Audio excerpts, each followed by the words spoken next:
The fluorescent lights hummed above me like angry wasps, each flicker sending sharp needles of pain through my skull. I blinked slowly, trying to make sense of the sterile white ceiling, the antiseptic smell that burned my nostrils, the thin sheets scratching against my skin.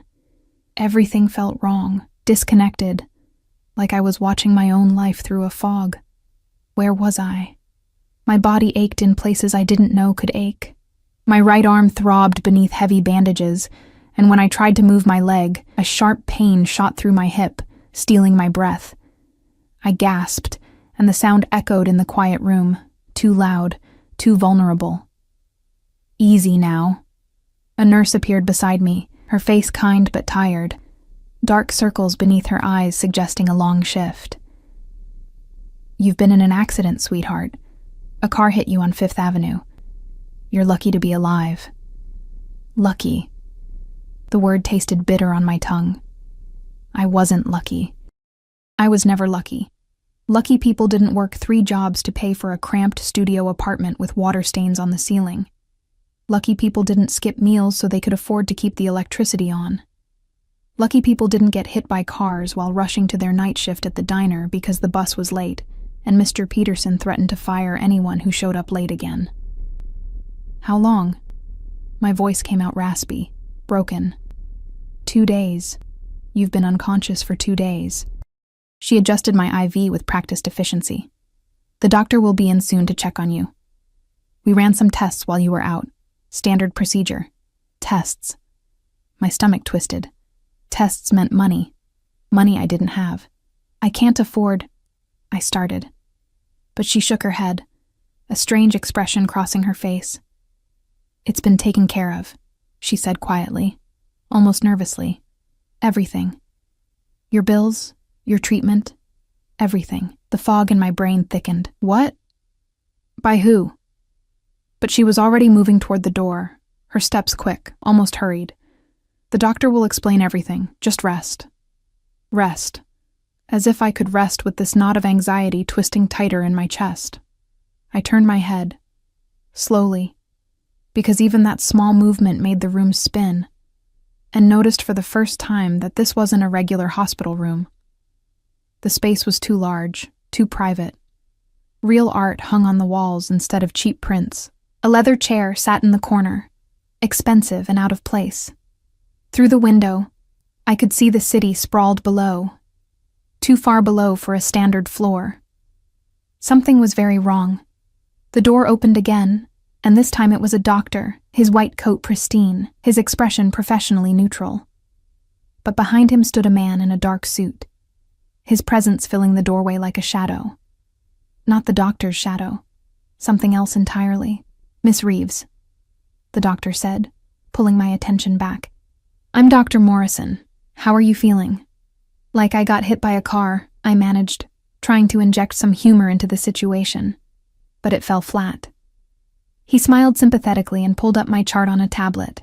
You're healing well, all things considered. Fractured wrist, bruised ribs, mild concussion.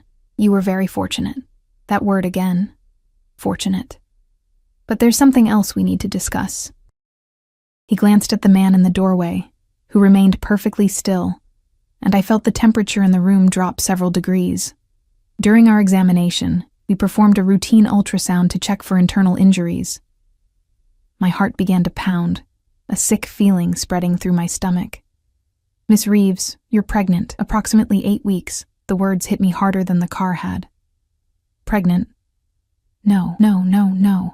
My hand instinctively moved to my stomach, flat and unchanged beneath the hospital gown. 8 weeks.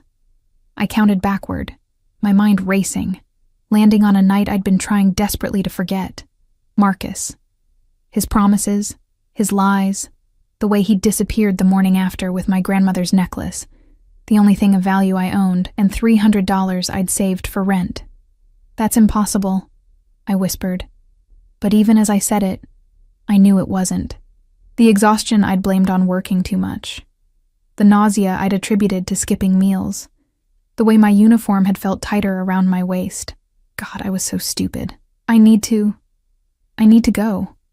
I tried to sit up, ignoring the way the room tilted dangerously. I can't afford this. I can't afford any of this. Miss Reeves, please. Dr. Morrison reached out to steady me, but another hand got there first. The man from the doorway moved with liquid grace, crossing the room in 3 silent strides. His hand, warm, strong, with calloused fingers that spoke of violence rather than paperwork, pressed gently against my shoulder, guiding me back down. "Don't move," he said, and his voice was like expensive whiskey, smooth and dark and dangerous. "You'll hurt yourself."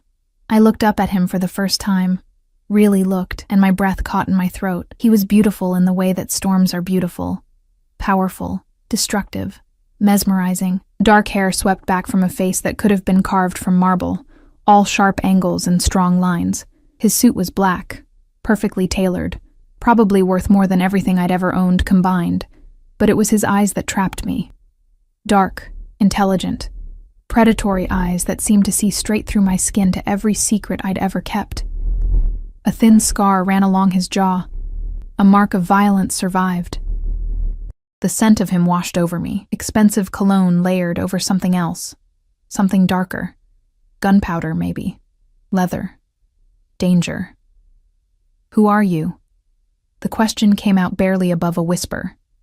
His lips curved into something that wasn't quite a smile. "Someone who paid for the car that hit you." My blood turned to ice. "What?" "The driver works for me." He said it so casually, as if he was discussing the weather. "A regrettable accident. He was distracted, ran a red light. You stepped into the crosswalk at precisely the wrong moment." I should have been angry, terrified. Something. But all I could feel was confusion, as his gaze dropped to where my hand still rested protectively over my stomach. "Dr. Morrison, may I see the ultrasound?" His voice remained calm, but there was something underneath it now, something that made the doctor move immediately, fumbling with the tablet. "Of course, Mr. Volkov." The name echoed in my head, familiar in the way that nightmares are familiar. I'd heard it whispered in the diner during late-night shifts, seen it in newspaper headlines quickly hidden when managers walked by. The Volkov family, Russian organized crime, power, money, violence wrapped in expensive suits and political donations, and one of them was standing in my hospital room, staring at an ultrasound of my baby with an expression I couldn't read. The silence stretched too long, his jaw clenched, a muscle ticking beneath that scarred skin. His fingers tightened around the tablet until I thought it might crack. 8 weeks, he said finally, his accent thickening slightly around the words. "Yes," Dr. Morrison confirmed, oblivious to the sudden tension. "A healthy pregnancy so far, despite the accident." Volkov's dark eyes lifted from the screen to my face, and in them I saw something that made my heart stop.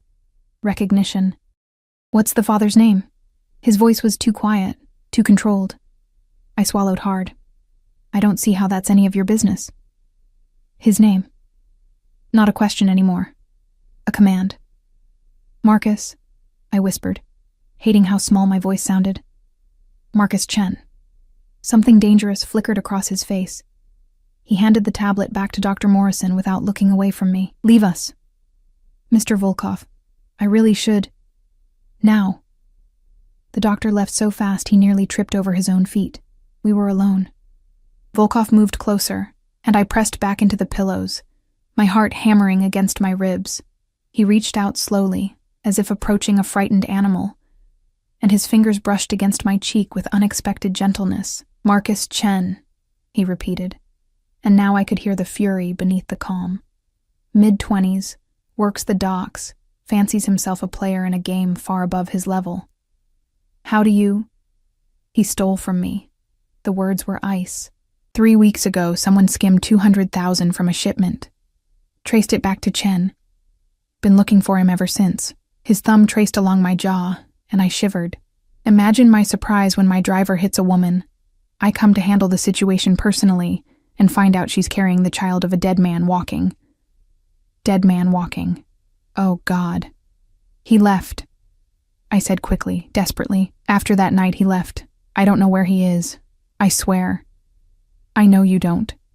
His voice softened slightly. "You're not a criminal, Mira Reeves. You're a waitress who works too hard, sleeps too little, and trusted the wrong man. The fact that he knew my name, knew my life, should have terrified me.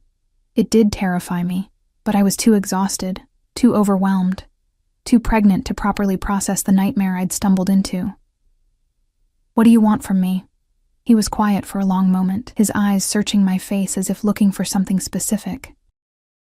Then he pulled out his phone, scrolled through something, and turned the screen toward me. It was a photo of Marcus, laughing, his arm around a woman I didn't recognize.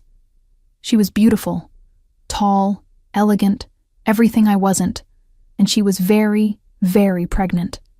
6 months along, Volkov said. His wife. They've been married for 3 years. The betrayal hit like a physical blow. Wife. He had a wife, had a baby on the way, and I was going to be sick. "I'm sorry," I choked out, though I didn't know what I was apologizing for existing, for being stupid enough to believe someone like Marcus could want someone like me. Volkov's expression shifted, something almost like sympathy crossing his features before hardening back into steel. Don't apologize for his sins. He slipped his phone back into his pocket and straightened, and I thought he was going to leave. Thought this nightmare would end with him walking out the door and me trying to figure out how to survive as a single mother with no money, no family, and no future. But he didn't leave. Instead, he pulled a card from his jacket, heavy, expensive cardstock with embossed lettering, and placed it on the table beside my bed. "You'll stay here until you're healed, then my driver will take you to a new apartment. Furnished, paid for 6 months in advance. There's a job waiting at one of my legitimate businesses, a gallery in Midtown. Easy work, good pay, benefits." I stared at him, unable to process what I was hearing. "Why would you do that?" His smile was cold, predatory. "Because Marcus Chen owes me a debt he can never repay. But his child," his gaze dropped to my stomach again, "is innocent. I don't want your charity. It's not charity." He leaned down, close enough that I could feel his breath against my ear, smell that dangerous scent of cologne and violence. "Consider it an investment. You'll take my help, Mira. You'll accept the apartment, the job, the protection. Because the alternative is trying to survive on your own, while every enemy I have learns that Marcus Chen's child exists. I'm not his... You carry his blood. That's enough." He pulled back, and his expression was granite. "The world I live in doesn't forgive innocent mistakes. But I do. Sometimes." He turned toward the door, and panic surged through me. "Wait." He paused, looking back over his shoulder. "What's your name? Your first name?" For a moment I didn't think he'd answer. Then, "Dmitri." "Dmitri," I repeated, tasting the syllables. "What do you get out of this? Really?" His smile was like a blade, beautiful and lethal. "That," he said softly, "remains to be seen." Then he was gone, the door clicking shut behind him, leaving me alone with the scent of expensive cologne, the weight of an unwanted pregnancy, and a business card that felt like a contract with the devil himself. I picked up the card with shaking fingers. Dmitri Volkov, private number. Below the embossed text, someone had written in dark ink, "Call me when you're ready to live." Outside my window, the city lights glittered like broken glass, and somewhere in that sprawling darkness, Marcus Chen was running from a debt he'd never escape. And I, broken, pregnant, terrified, was now tangled in the web of the most dangerous man in the city. The worst part? Some small, desperate part of me wanted to call that number, wanted to accept whatever dark bargain Dmitri Volkov was offering. Because for the first time in my life, someone was offering me a choice that wasn't between bad and worse. He was offering me survival, and I was just desperate enough to take it. 3 days later, I stood in the lobby of Metropolitan General Hospital, my belongings stuffed into a plastic bag. A stained waitress uniform, a broken phone, a wallet with $17 and a maxed-out credit card. Everything I owned in the world fit in something designed to hold garbage. The irony wasn't lost on me. Dr. Morrison had cleared me that morning, his professional smile not quite reaching his eyes. "Remember to take it easy, Miss Reeves. No strenuous activity for at least 2 weeks. And schedule an appointment with an OB/GYN as soon as possible." An OB/GYN. For a baby I hadn't planned, couldn't afford, didn't know if I even wanted. but the card in my pocket felt like it was burning through the thin fabric of the hospital-issued sweatpants they'd given me since my jeans had been cut off in the emergency room. "Call me when you're ready to live," I hadn't called. Hadn't touched the card since that first night, as if avoiding it would somehow make this entire situation disappear. Maybe I'd wake up and discover the accident. Dmitry Volkov. All of it had been some elaborate, concussion-induced hallucination, but the bruises covering my skin were real. The ache in my ribs was real, and the nausea rolling through me had nothing to do with my injuries. Miss Reeves? I turned to find a man in a black suit standing near the automatic doors. He was tall, broad-shouldered, with a face that looked like it had been broken and rebuilt several times. His eyes swept the lobby with professional efficiency before settling on me. "I'm Victor. Mr. Volkov sent me to drive you home." Home. As if I had one of those. "I didn't call him," I said, clutching my plastic bag tighter. Victor's expression didn't change. "He doesn't require your call to know when you're being discharged. The car is outside." Of course it was. Because men like Dmitry Volkov didn't ask permission. They simply arranged the world to suit their needs. I should have refused. Should have walked out those doors and disappeared into the city, found some shelter, figured it out on my own like I always had. But my wrist throbbed in its cast. My body screamed with exhaustion. And somewhere deep in my belly, cells were dividing and multiplying into something that would depend entirely on me. I was so tired of fighting alone. "Fine," I whispered. Victor nodded once and gestured toward the exit. "This way." The car waiting at the curb wasn't just expensive, it was obscene. A black Mercedes S-Class with windows tinted so dark I couldn't see inside. Victor opened the rear door, and the leather interior released a wave of cool air that smelled like money. I climbed in awkwardly, my injured body protesting every movement, and froze. Dmitry Volkov sat in the opposite seat, perfectly still, his dark suit immaculate, his attention focused on a tablet in his hands. He didn't look up as Victor closed the door and took his position in the driver's seat. "I could have taken a cab," I said, hating how my voice shook. "No, you couldn't have." Now he looked up, and those predatory eyes pinned me in place. "You have $17 and no home to return to. Your landlord changed the locks 3 days ago when you missed rent. Your belongings are in a storage unit you can't access without payment." The humiliation burned through me like acid. "You had someone go through my things?" "I had someone protect your things." He set the tablet aside. "Everything you own is now in a secure location. You'll have access once you're settled." "Settled where?" His smile was slight, controlled. "Patience, Mira." The car pulled away from the curb with liquid smoothness, merging into traffic. I watched the hospital disappear behind us, along with any illusion that I still controlled my own life. We drove in silence through the city, and I tried not to notice how Victor's eyes constantly scanned the mirrors, how other cars seemed to give us a wide berth, how people on the sidewalks instinctively looked away as we passed. This wasn't just a car. It was a declaration of power. Finally, we turned onto a tree-lined street I'd only ever seen in magazines. Brownstone buildings stood shoulder to shoulder, their facades pristine, their windows glowing with warm light. Doormen in uniform stood at attention. Women in yoga pants that cost more than my monthly salary walked small dogs with diamond collars. This wasn't my world. Would never be my world. "There's been a mistake," I said, as Victor pulled up in front of a particularly beautiful building. "I can't afford—" "You're not paying for it." Dmitry was already out of the car, moving around to open my door before Victor could. He offered his hand, and after a moment's hesitation, I took it. His grip was firm, steady, and impossibly warm.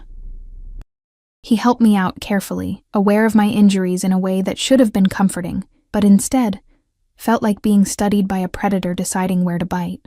The lobby was all marble and brass, with a chandelier that probably cost more than I'd earn in 10 years. The doorman nodded respectfully at Dmitry. Not the professional smile he'd give a resident, but something deeper. Fear, maybe, or reverence. "Mr. Volkov. Good to see you, sir. Martin. This is Miss Reeves. She'll be in 4B. Add her to the approved list. No visitors without her explicit permission." "Of course, sir." We took an elevator with mirrors on every surface, and I tried not to look at my reflection. bruised, exhausted, wearing clothes that screamed charity case.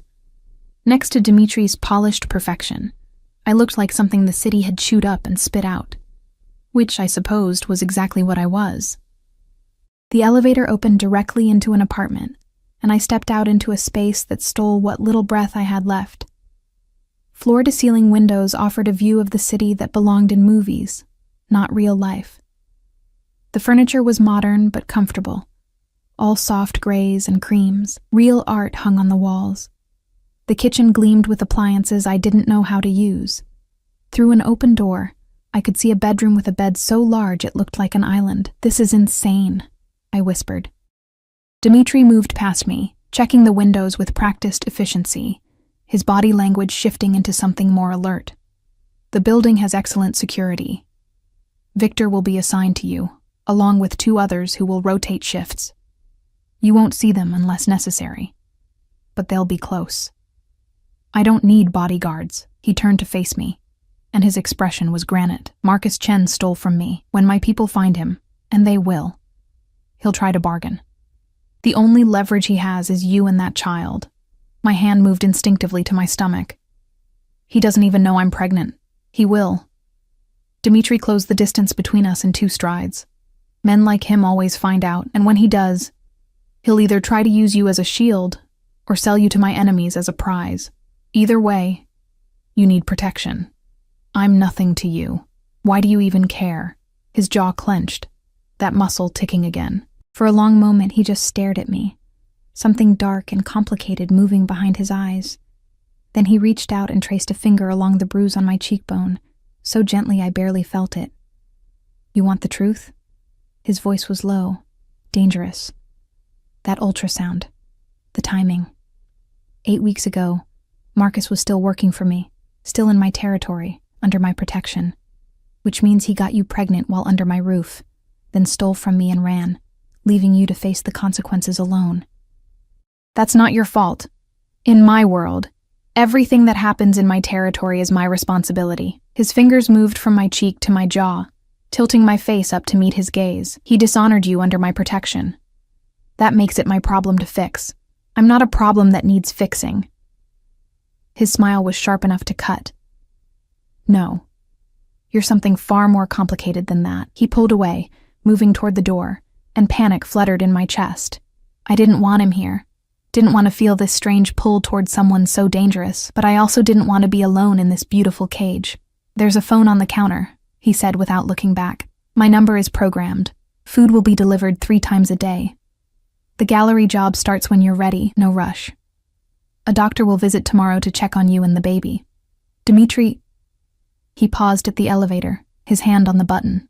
"Why are you really doing this?" For the first time since I'd met him, his mask slipped. Just for a second, I saw something raw and broken beneath the polished exterior. Because 10 years ago, someone I cared about was pregnant and afraid, and I wasn't powerful enough to protect her. His voice was barely above a whisper. By the time I found her, she was dead, and so was the child. I've spent every day since making sure I'm never powerless again. The elevator doors opened, and he stepped inside, his mask sliding back into place. "Rest, Mira. You're safe now." The doors closed, and I was alone in an apartment that felt like a museum, with a phone number that felt like a chain, and a baby growing inside me that connected me to 2 men who lived in a world of violence I'd never understand. I sank onto the couch and finally let myself cry. 2 weeks passed in a blur of doctor's visits, meal deliveries, and careful healing. The bruises faded from purple to yellow. My wrist itched beneath the cast. And every morning, I woke up to the smell of fresh coffee and pastries left outside my door by invisible hands. Victor was a constant presence, not intrusive, but always there. A shadow in the lobby, a figure in the car when I needed to go somewhere. He didn't talk much, but his presence was oddly comforting. The doctor who visited was kind, professional, and clearly accustomed to treating people who valued discretion. She confirmed that the baby was healthy, prescribed prenatal vitamins, and didn't ask any uncomfortable questions about the father. I should have felt grateful, safe, provided for. Instead, I felt like a bird in a gilded cage. And the man who held the key hadn't called once, not that I wanted him to call, except some nights, when the apartment felt too big and too empty. I'd find myself staring at that phone, wondering what would happen if I pressed his number. On the 16th day, I finally left the apartment for more than a doctor's appointment. The gallery Dmitri had mentioned was in Midtown, tucked between a high-end restaurant and a law firm. The sign read, Volkov Fine Arts, in elegant script, and when I pushed through the door, a bell chimed softly. The interior was all white walls and perfect lighting, showcasing paintings and sculptures that probably cost more than most people earned in a year. A woman in her 50s looked up from behind a sleek desk, her smile warm and genuine. "You must be Mira. I'm Catherine. Mr. Volkov told me to expect you." She came around the desk, moving with the easy confidence of someone comfortable in her own skin. "How are you feeling?" "I heard about the accident." "Better," I managed, suddenly self-conscious in my thrift store clothes among all this carefully curated beauty. Good. Come, let me show you around." The job is simple. Greet visitors, answer basic questions, coordinate with the curator when serious buyers arrive. Nothing too strenuous. She led me through the gallery, pointing out various pieces. "We're open Tuesday through Saturday, 10 to 6. Closed Sundays and Mondays. Pay is $25 an hour, plus commission on any sales you facilitate. $25 an hour. I'd been making $8.50 at the diner." "That's too much," I said automatically. Catherine laughed. "Mr. Volkov values quality employees. And between you and me, he owes me a favor. I've been asking for an assistant for months." Something about the way she said it, casual, honest, made me relax slightly. This wasn't just a pity job, it was real. "When do I start?" "Whenever you're ready. Tomorrow? Next week? You set the pace." "Tomorrow," I heard myself say. "I'll start tomorrow." That night, I sat in my expensive apartment, eating takeout that had been delivered by someone I never saw, and tried to plan a future I couldn't quite picture. Single mother, gallery assistant, protected by a man who moved through the world like a storm. The phone rang. Not the landline that various doctors and delivery people used. The cell phone Dmitri had left, the one programmed with only his number. My heart hammered as I picked it up. "Hello. Victor tells me you visited the gallery today." His voice was like dark chocolate, rich and dangerous. "Are you satisfied with the arrangement?" "It's more than I deserve. You deserve far more than you've ever been given." A pause. "How are you feeling?" "Fine. The doctor says everything is progressing normally." "Good." Another pause, longer this time. I could hear something in the background, voices, maybe music. Wherever he was, it wasn't quiet. "I need to ask you something, Mira, and I need you to answer honestly." My throat tightened. "Okay. Do you want this baby?" The question hit like a fist to the stomach. "What?" "It's a simple question. I'll support whatever choice you make, but I need to know. Do you want to be a mother?" I opened my mouth to give him the answer I thought he wanted, but what came out was the truth. I don't know. I never had a family. Don't know how to be one, but when I think about not having it... My voice broke. "I can't imagine that either. Then you have your answer." His voice softened almost imperceptibly. "Fear doesn't mean you're not ready. It means you care enough to be afraid." "Is that what your mother told you?" "My mother died when I was 6. But it's what I wish she could have said." The vulnerability in that admission stole my breath. "Dmitri, I have to go. But Mira, you're stronger than you think. Don't let anyone convince you otherwise." He ended the call before I could respond, leaving me alone with a phone pressed to my ear and tears running down my face. Outside my window, the city lights blazed against the darkness. And somewhere out there, Dmitri Volkov moved through his dangerous world, carrying secrets I was only beginning to understand. I placed my hand over my still flat stomach and whispered to the tiny life growing inside me, "I'll figure this out. I promise. We'll be okay." I just wished I believed it. 6 weeks transformed my life in ways I couldn't have imagined. The gallery became my sanctuary. I learned to speak the language of art collectors, to recognize the difference between genuine interest and wealthy browsers killing time. Catherine treated me like a protégé rather than an assistant, teaching me about the pieces, the artists, the delicate dance of negotiation that turned admiration into acquisition. My body changed too. The bruises disappeared completely. The cast came off my wrist, and my stomach, no longer flat, began to curve outward in a way that made everything feel suddenly, terrifyingly real. I was going to be a mother. The thought still paralyzed me some nights. But during the day, surrounded by beauty and purpose, I could almost convince myself I was strong enough for this. Dmitri remained a ghost. He never visited the gallery, never called again after that one vulnerable conversation. But his presence was everywhere, in the security detail that followed me discreetly, in the apartment that waited warm and safe, in the way certain customers treated me with deference when they learned I worked for Mr. Volkov's establishment. I told myself I didn't miss him. I told myself I didn't scan the street every morning hoping to see that black Mercedes. I told myself the disappointment that twisted in my chest when another day passed without contact was just hormones. I was a very good liar. It was a Thursday afternoon in mid-November when everything changed. The gallery was quiet, the gray light filtering through the windows matching the sleet falling outside. Catherine had left early for a dentist appointment, trusting me to close up. I was updating inventory in the back office when the bell chimed. "I'll be right there," I called, saving the spreadsheet and standing carefully. At 14 weeks pregnant, sudden movements made me dizzy. I walked out into the gallery and stopped dead. Marcus Chen stood in the center of the room, staring at a painting he'd never appreciate, wearing clothes that looked slept in. He'd lost weight, his cheekbones too sharp, his eyes haunted. When he turned and saw my stomach, his face went white. "Mira?" I couldn't move, couldn't breathe.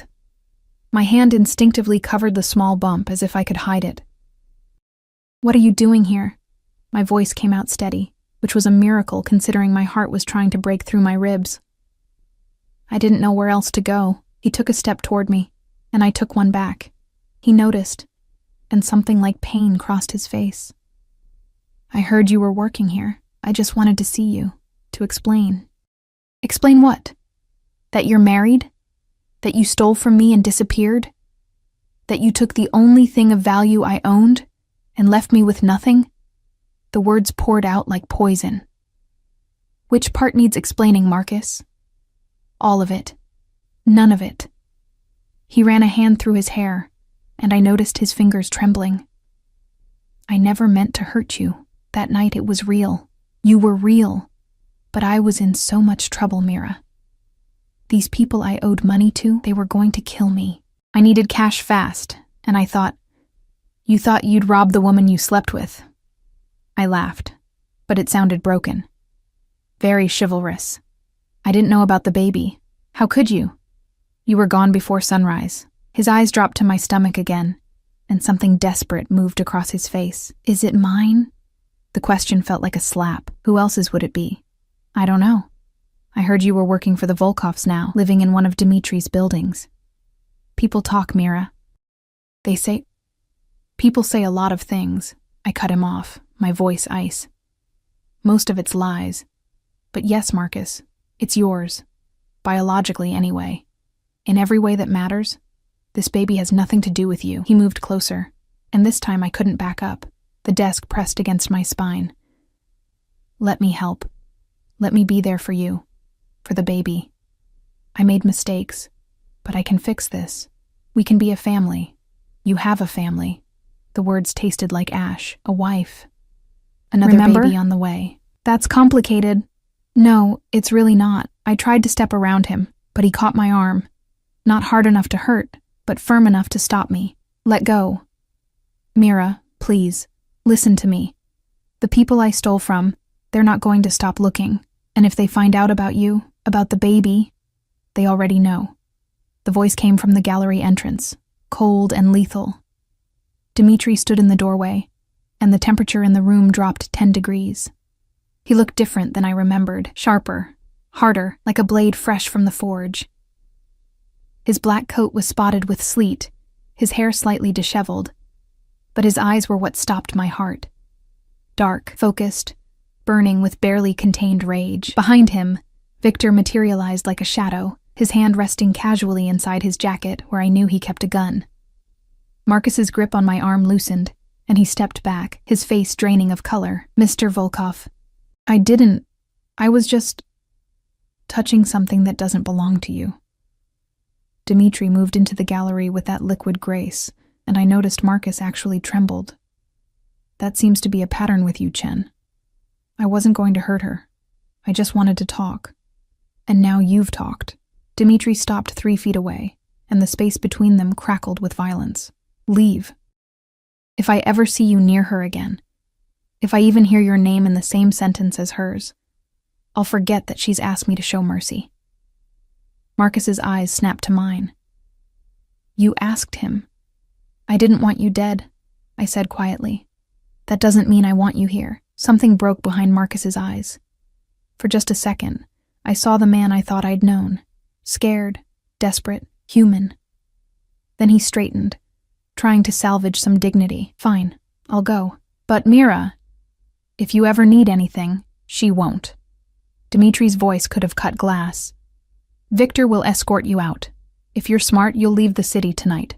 Disappear, because my patience has limits, and you've nearly exceeded them." Victor stepped forward, and Marcus had no choice but to move toward the door. He looked back at me once, his expression pleading, but I turned away. I couldn't look at him anymore. The bell chimed as the door closed, and then it was just me and Dmitri in a gallery full of expensive silence.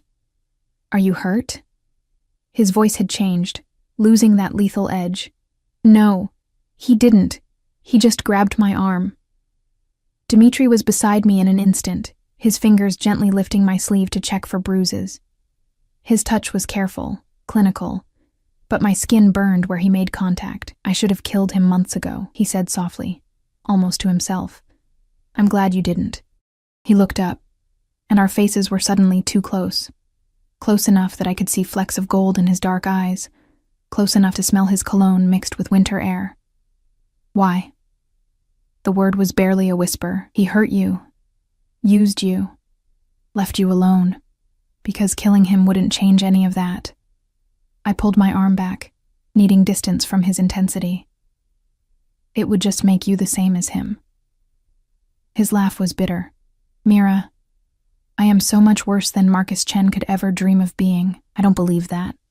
"Then you're naive. Or maybe you're more than you let yourself be." We stared at each other, the air between us charged with something dangerous, something I didn't want to name. Then Dmitri stepped back, his mask sliding into place. "Victor will take you home. No more working alone. Catherine stays until closing, or you leave early. You can't rearrange my entire life just because I can, and I will." His voice was steel again. "Marcus knows about the baby now. That changes everything. My enemies will hear within hours. You're no longer just a woman I'm protecting. You're a potential target. I'm not your responsibility." "Yes, you are." The words exploded out of him, raw and furious. "You became my responsibility the moment my driver hit you, and you became something more the moment I saw that ultrasound and realized that bastard had gotten you pregnant while under my protection." "Something more?" I whispered. "What does that mean?" He opened his mouth, then closed it, visibly wrestling with something. Finally, "It means I won't let anyone hurt you. Not Marcus, not my enemies, not anyone. You're under my protection, Mira, whether you want it or not. And if I say no, if I want to leave, live my own life," his expression was agony, "then I'll let you go. But I'll still keep you safe from the shadows. You'll never see me again, but you'll never be unprotected." The choice he was offering wasn't a choice at all. It was an illusion of freedom wrapped around an iron cage. And the most terrifying part, I didn't want to leave. "Why do you care so much?" The question tore out of me. "Really? Is it just guilt? Responsibility? Or is there something else?" He moved closer again, and this time I didn't back away. His hand came up, cupping my cheek with a gentleness that contradicted everything I knew about him. "You want honesty?" His thumb traced my lower lip, and I shivered. "I don't know. I've spent 6 weeks trying to stay away, trying to convince myself that setting you up and leaving you alone was enough. But every report Victor gives me, every update on the baby, every time I drive past this gallery," his jaw clenched, You've gotten under my skin, Mira Reeves, and I don't know what to do about it. Dmitri, Mr. Volkov? Victor's voice crackled through Dmitri's earpiece, loud enough for me to hear. We have a situation. Dmitri's entire demeanor changed, the vulnerable man disappearing behind the lethal crime boss. What kind of situation? Marcus Chen is dead, shot 3 blocks from here. Whoever did it is sending you a message. My stomach dropped. Oh God. Dmitri's hand tightened on my shoulder. Get her to the car. Now, full security protocol. Victor appeared in the doorway, his gun now visible. Miss Reeves, we need to go. But Catherine, the gallery is already being secured. Dmitri was moving toward the back exit, pulling his own weapon from beneath his coat with practiced ease. You're going to a safe house, tonight. Pack whatever you need from the apartment, then we disappear. Disappear where? He looked back at me, and his eyes were storm dark. Somewhere my enemies can't reach. Somewhere I can keep you safe while I handle this. Handle what? Dmitri, what's happening? War. The word was simple. Final. Someone just declared war on me by killing Marcus in my territory. And they did it knowing you'd be nearby, knowing it would scare you. It worked, I whispered. His expression softened for just a second. I know. That's why we're leaving. He nodded to Victor. Take her through the back. I'll meet you at the safe house. You're not coming with us? I have to deal with the body, talk to my people, find out who's bold enough to make a move like this. He holstered his gun and caught my hand, squeezing once. Trust me, Mira. I'll keep you safe. Then he was gone, moving through the gallery like a shadow. And Victor was guiding me toward a door I'd never noticed before. Come, Miss Reeves. Quickly now. I followed in a daze, my mind trying to process everything. Marcus was dead. Someone had killed him, probably the same people he'd stolen from. And they'd done it knowing I was connected to Dmitri. I was in the middle of a gang war, pregnant, powerless, and completely dependent on a man who dealt in violence and death. Victor led me through a maintenance corridor, downstairs that smelled like concrete and fear, and out into an alley where another black car waited, its engine already running. Inside, he said, his eyes constantly scanning the shadows. I climbed in, my hands shaking so badly I could barely grip the door handle. The car pulled away from the curb, merging into traffic, and I looked back through the tinted window at the gallery, that brief sanctuary of beauty and normalcy disappearing behind us. Marcus was dead, and I was carrying his child into a war I didn't understand. The baby kicked for the first time, just a flutter, like butterfly wings against my insides, and I pressed my hand to my stomach. It's okay, I whispered, though I didn't know if I was talking to the baby or myself. We'll be okay. Dmitri won't let anything happen to us. But as the car raced through the darkening streets toward an unknown destination, I couldn't shake the feeling that I'd just crossed a line I could never uncross. I wasn't just under Dmitri Volkov's protection anymore, I was his. The safe house was a fortress disguised as a luxury cabin. We'd driven for 3 hours into the mountains, the city lights fading behind us, until there was nothing but darkness and pine trees. When we finally stopped, it was in front of a sprawling modern structure with floor-to-ceiling windows that somehow managed to look both welcoming and impenetrable. Victor had barely spoken during the drive, his attention fixed on the mirrors, his hand never far from his weapon.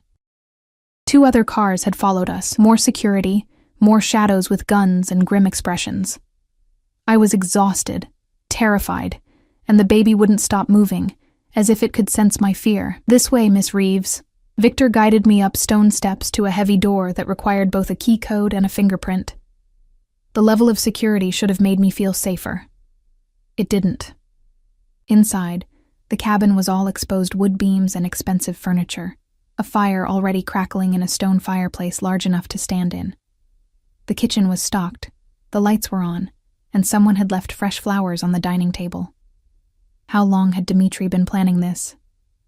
Your room is upstairs, second door on the left, Victor said, checking his phone. Mr. Volkov will arrive within the hour.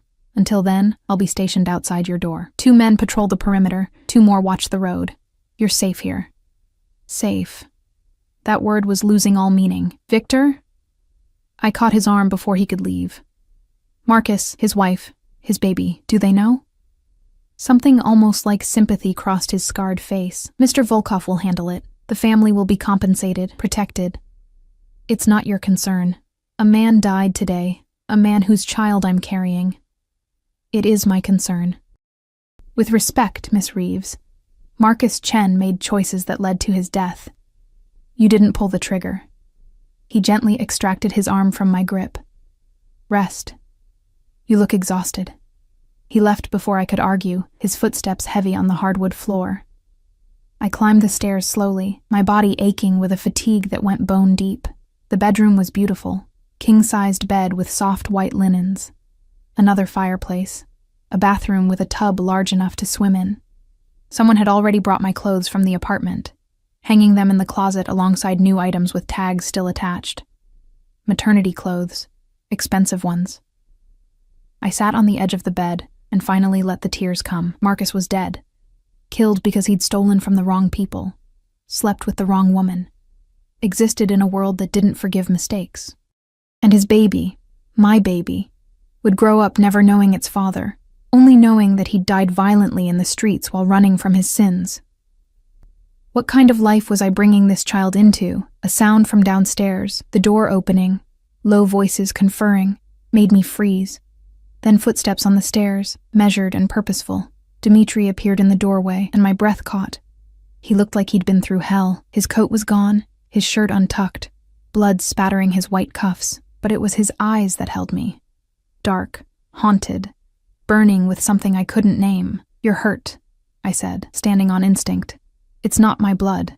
He stayed in the doorway, as if afraid to come closer. Are you all right? The baby? Fine. We're fine. I wrapped my arms around myself. Marcus is being handled. His body will be found in neutral territory, made to look like a robbery gone wrong. His family will receive life insurance. His debts will disappear. They'll never know the truth. The casual efficiency with which he discussed death made my stomach turn. Who killed him? The Antonov family. Russians like me, but old school. They don't approve of the legitimate businesses I've been building. They see it as weakness. He finally stepped into the room, and I could smell whiskey and gunpowder. They killed Marcus, knowing I'd claimed responsibility for you. It's a challenge. A test to see if I'm willing to go to war over a woman and a child that aren't even mine. Aren't even mine. The words hit like a physical blow. Then let me go, I said quietly. Let me disappear. They can't use me against you if I'm gone. His laugh was broken, almost desperate. Do you really think I could let you go now? You said you would. If I asked. That was before. The words exploded out of him, raw and furious. He crossed the room in 3 strides, his hands framing my face with a tenderness that contradicted his tone. That was before I spent 6 weeks trying to convince myself I was doing the right thing by staying away. Before I watched surveillance footage of you every night, just to make sure you were safe. Before I realized that the thought of you disappearing from my life is worse than any war the Antonovs could wage. My heart was hammering so hard, I thought it might break through my ribs. Dmitri, I'm obsessed with you, Mira. His thumb traced my cheekbone, his touch reverent. I've been obsessed since that hospital room, since I saw you broken and afraid and still fighting, since I saw that ultrasound and felt something I haven't felt in 10 years, the need to protect. To possess, to claim. You can't claim me. I'm not property. I know. You're a person, with choices and agency, and every right to tell me to go to hell. His forehead pressed against mine, and his voice dropped to a whisper. So tell me. Tell me to leave you alone, to arrange your disappearance, to forget you exist. Because if you don't say it now, I won't be able to let you go. I should have said it. Should have demanded my freedom, my independence, my right to make my own mistakes. But standing there with his hands on my face, his breath mixing with mine, his heart pounding against my palms where they'd somehow found their way to his chest, I couldn't form the words because some broken part of me wanted to be claimed, wanted to belong to someone who looked at me like I was something precious rather than something disposable. I don't want you to let me go, I whispered. His eyes closed, and a shudder ran through him. Mira, but I need you to understand something. I pulled back enough to meet his gaze. I'm not doing this because I'm desperate or afraid, or because you're providing for me. I'm doing this because when you look at me, I feel seen. When you touch me, I feel valuable. And when you're not around, there's a hollow in my chest that shouldn't exist after only 6 weeks. That hollow? His smile was sharp, dangerous. I've had it for 6 weeks too. Thought I was going insane. Maybe we both are. Probably. He kissed my forehead, soft and sweet. But I'm done fighting it, done pretending I can stay away. His hands slid down to my shoulders, my arms, finally settling on my waist where they bracketed the small bump of my stomach. This baby isn't mine biologically, but I want to be there for every appointment, every milestone, every moment. I want to be the one who holds your hair when you're sick, who puts together furniture at 3 a.m, who teaches them to be strong. And tears were streaming down my face now. Why? Because I'm falling in love with you. The words were simple, devastating, and I don't do anything halfway. I kissed him before I could think better of it, rising on my toes and pressing my lips to his with all the desperation and need that had been building for weeks. He made a sound low in his throat, his arms tightening around me, careful of my stomach, and kissed me back with a hunger that made my knees weak. It wasn't like kissing Marcus had been, rushed and fumbling and ultimately hollow. This was consuming, a fire that burned away everything except the two of us, tangled together in a room that smelled like pine and safety. When we finally broke apart, both breathing hard, his eyes had gone dark with desire. We should stop, he said, but his hands didn't move from my waist. Probably. You're pregnant, exhausted. You've had a traumatic day, and I want you anyway. I traced the line of his jaw, feeling the scratch of stubble. I've wanted you since that hospital room, even though I knew I shouldn't. Even though you're dangerous and violent and completely wrong for me. His smile was pure sin. I am all of those things, but I'll be gentle with you, Solnishka. Always gentle with you. What does that mean? Solnishka? Little son. He kissed my nose, my cheeks, the corner of my mouth. Because you brought light into a life I'd convinced myself was meant to be dark. He picked me up then, carefully supporting my back, and laid me on the bed like I was something fragile. His hands moved over me with reverent slowness, unbuttoning my shirt, sliding off my jeans, until I was bare, except for simple cotton underwear. His gaze traveled over me, lingering on my stomach, and something fierce moved across his face. You're beautiful, he said. And it didn't sound like a line. It sounded like truth. I'm pregnant with another man's baby and covered in fading bruises. You're carrying life. That's the most beautiful thing I've ever seen. He knelt beside the bed, pressing a kiss to my stomach, and I felt tears prick my eyes again. May I? I nodded, not trusting my voice. His hands were gentle as they explored, mapping the changes in my body with careful attention. When the baby kicked against his palm, he froze, wonder spreading across his face. Did you feel that? Yes, I whispered. That's the first time anyone else has felt it. I'll be here for all the rest. It sounded like a vow. Every kick, every movement, everything. He stood then, stripping off his shirt, revealing a body carved from violence. Scars, tattoos, hard muscle earned through survival rather than vanity. I traced a particularly vicious scar across his ribs. Knife fight, he said, 5 years ago. The man who gave it to me is dead.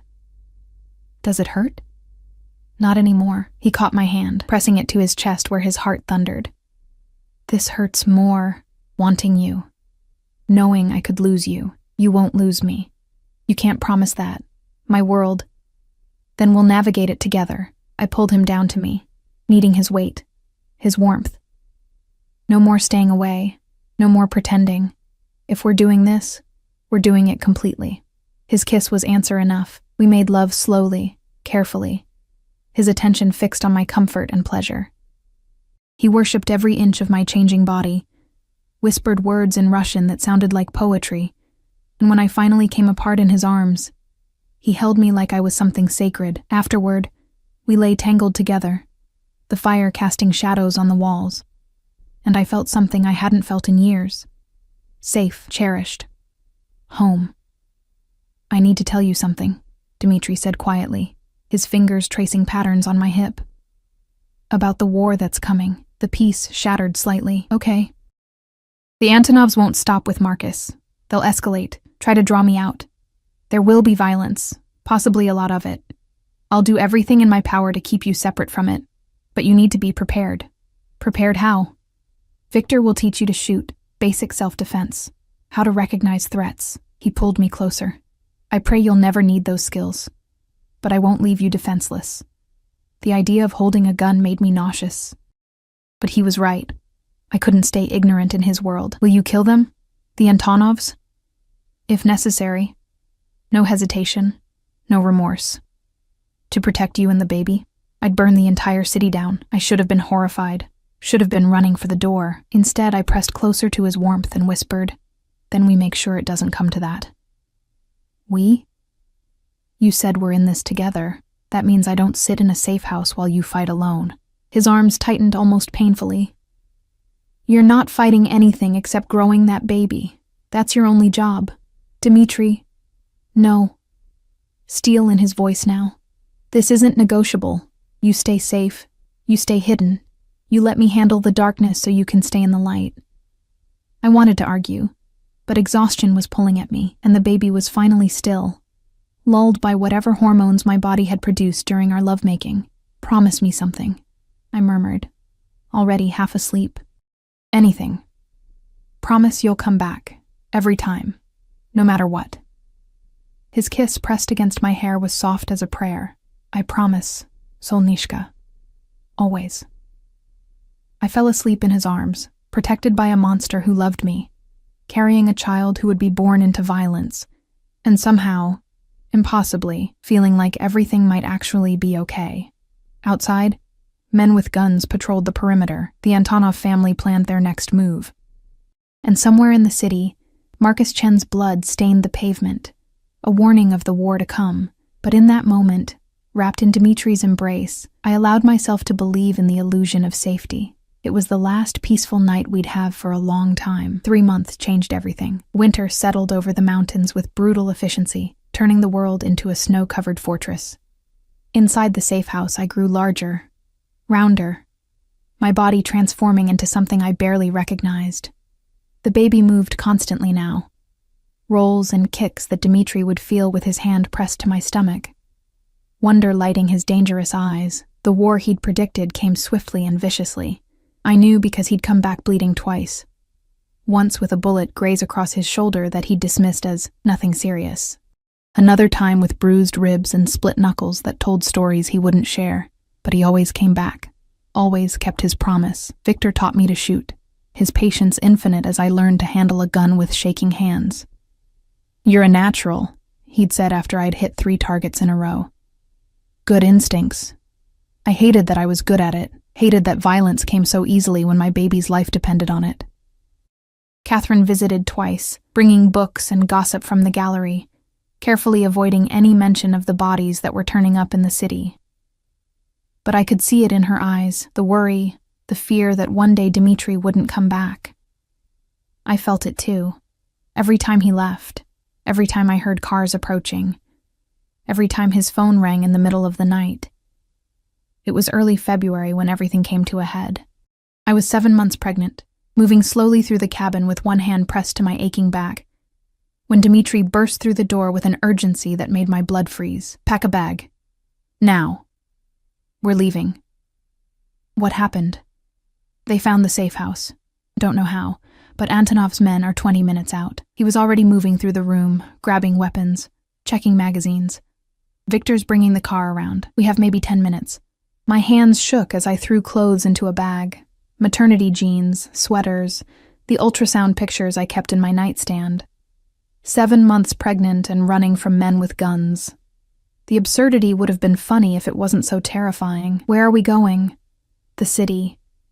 Ironically, it's safer there. More witnesses, more cameras, harder for them to make a move without consequences.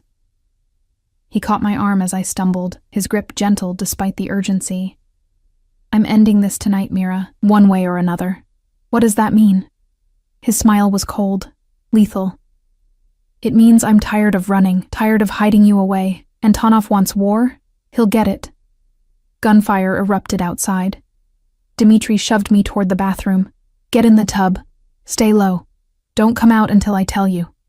Dmitri, now! I ran, my pregnant body moving awkwardly, and climbed into the cast-iron tub, curling as small as I could with my arms wrapped around my stomach. Through the bathroom door, I heard shouting, more gunfire, Victor's voice barking orders, then an explosion that shook the entire cabin. I screamed, unable to stop myself, and heard Dmitri roar my name. The bathroom door burst open. He was there, blood streaming from a cut above his eye, his gun smoking. We're going. Now. He pulled me from the tub with one arm, keeping his weapon raised with the other, and half-carried me through the cabin. Bodies lay in the entryway, men I didn't recognize, their blood staining the expensive hardwood. I tried not to look, tried not to think about the fact that Dmitri had killed them to protect me. Victor was outside, the car running, more of Dmitri's men providing cover fire as we ran through the snow.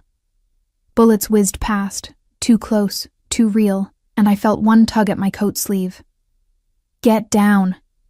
Dmitri threw me into the back seat and covered my body with his as Victor floored the accelerator. The car fishtailed on ice, then found traction, speeding down the mountain road with 3 other vehicles in pursuit. How many? Dmitri asked Victor, his weight still pinning me protectively. 6 cars. Maybe 20 men total. They committed everything to this. Good. Then when we eliminate them, Antonov will have nothing left. He finally shifted, pulling me upright, his hands frantically checking me for injuries. Are you hurt? Did anything hit you? I'm fine. We're fine. But my voice shook, and tears were streaming down my face. Dmitri, this is insane. We can't keep doing this. We won't have to. He kissed me hard, desperately. After tonight, it's over, I promise. The drive back to the city was a nightmare of speed and violence. Twice, pursuing cars got close enough that Victor had to perform evasive maneuvers that made me nauseous. Once, someone fired at us, bullets sparking off the armored exterior. But we made it. The city rose before us like a beacon. And as we crossed into Dmitri's territory, more cars appeared. His men, rallying to protect their boss. By the time we reached a nondescript building in the warehouse district, we had an entire convoy. Dmitri carried me inside despite my protests, taking me up to a 3rd-floor office with reinforced walls and minimal windows. He set me carefully on a leather couch. You stay here. Victor stays with you. No matter what you hear, you don't leave this room until I come back. Where are you going? To end this. He cupped my face, and his expression was agony. I love you, Mira. If something happens, don't. I grabbed his wrists. Don't you dare say goodbye to me. Then I'll say this. When this is over, I'm going to marry you. Going to give that baby my name. Going to spend the rest of my life making sure you never regret choosing me. He kissed me once more, pouring everything into it. Be ready to say yes, Solnishka. Then he was gone, and Victor was locking the door behind him, his expression grim. What's he going to do? I asked. Victor checked his weapon methodically. What he should have done 3 months ago. Challenge Antonov directly. Winner takes control of the territory. Loser dies. That's insane. It's not the medieval times. You can't just... In our world, it's the only way to end it without more bloodshed. He looked at me, and his scarred face softened slightly. Mr. Volkov is the best I've ever seen. He'll win. But even Victor couldn't hide the doubt in his eyes. The next 2 hours were the longest of my life.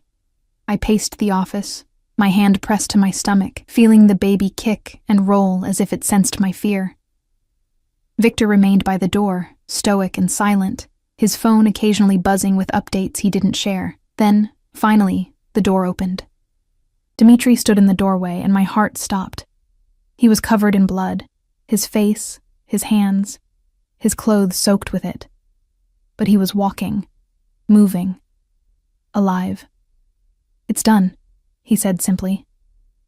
I ran to him, as much as a 7-month pregnant woman could run, and threw my arms around him, not caring about the blood. He caught me, his grip tight enough to hurt, his face buried in my hair. "Antonov?" Victor asked quietly. "Dead. His lieutenant surrendered. The territory is ours." Dmitri pulled back enough to look at me, and I saw exhaustion in every line of his face. "It's over, Mira. Really over." "You're sure?" "I'm sure." He pressed a hand to my stomach, and the baby kicked against his palm as if in greeting. "No more running, no more hiding. We can go home." Home. The apartment in the city, the gallery. A life that resembled normalcy. What about the police? The bodies are being handled. This war was between families. The authorities have been paid to look the other way, and without Antonov to contest it, my claim to the territory stands. He kissed my forehead. "You don't have to understand it. You just have to trust me." "I do." And I realized it was true. "I trust you completely." His smile was tired but genuine. "Then let's go home." 2 months later, I stood in a private hospital room, gripping Dmitri's hand hard enough to break bones, and screamed through another contraction. "You're doing beautifully, Mira," the doctor said from between my legs. "Just a few more pushes." "I can't. It hurts." "Yes, you can." Dmitri's voice was steady, his other hand stroking my hair. "You're the strongest person I know. You can do this." I looked at him. This man who'd killed for me, protected me, loved me through everything, and found the strength for one more push. The baby came in a rush of pressure and pain and relief, and suddenly there was crying, not mine, but high and indignant and perfect. "It's a girl," the doctor announced, placing a wriggling, bloody bundle on my chest. A healthy baby girl. I stared down at her in wonder. She had a shock of dark hair, Marcus's nose, and when she opened her eyes, they were the same gray as my own. "She's perfect," I whispered. Dmitri leaned over us both, his expression awed. "She's beautiful. Like her mother." The doctor cleared her throat. "Have you decided on a name?" I looked at Dmitri, and he nodded, giving me permission to choose. "Sophia," I said softly. "Sophia Volkov." His head snapped up, eyes wide. "Volkov? If you meant what you said, about giving her your name, about marrying me." I adjusted the baby in my arms, hardly believing she was real, was mine, was ours. "I'm saying yes, Dmitri, yes to everything." He kissed me then, gentle and reverent, mindful of our daughter between us. When he pulled back, there were tears on his cheeks. "I'll be the best father I can be," he promised. "I'll protect her, teach her, love her like she's my own blood. She is your own. Biology doesn't matter. You're her father in every way that counts." We stayed like that for a long moment. A family forged from violence and desperation and unexpected love. Before the nurse came to clean Sophia and check her vitals, Dmitri pulled out his phone and made a call. "Catherine, you can let everyone know. Mother and baby are healthy.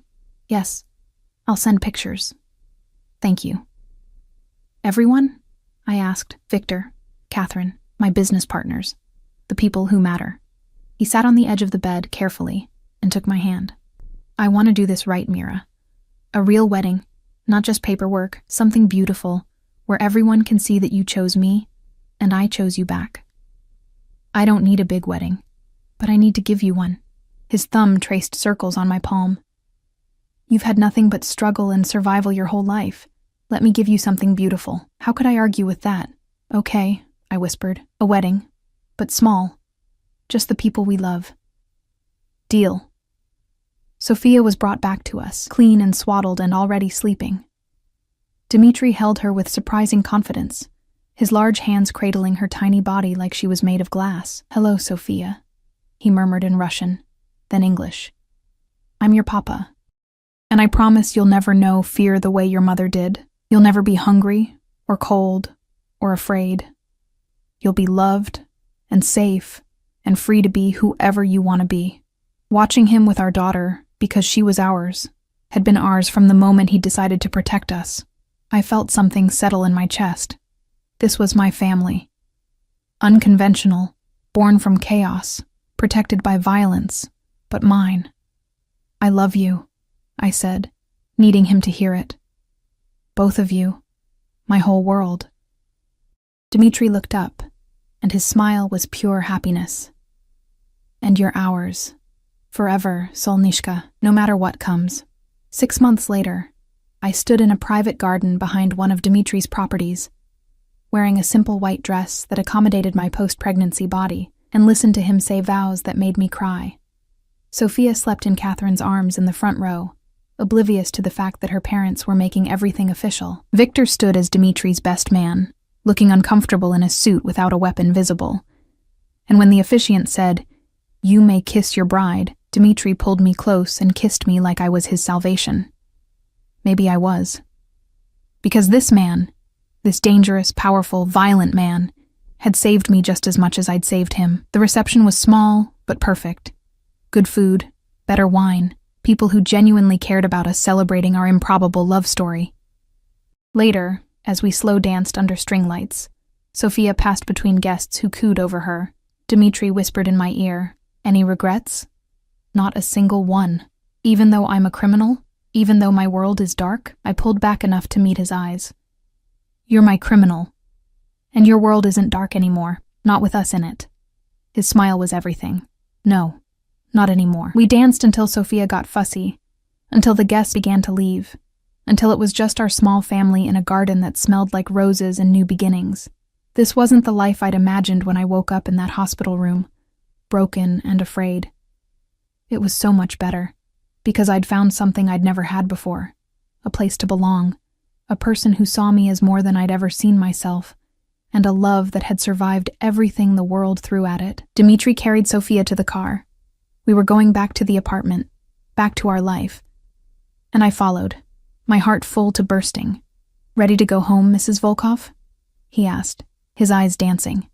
Mrs. Volkov, a name I'd never expected to carry, but wore with pride. "Always," I said, taking his free hand. "As long as home is wherever you are." He kissed me softly, our daughter between us, and the city lights glittered in the distance like a promise. We'd survived the darkness. Now we got to live in the light, together, forever, and that was more than enough.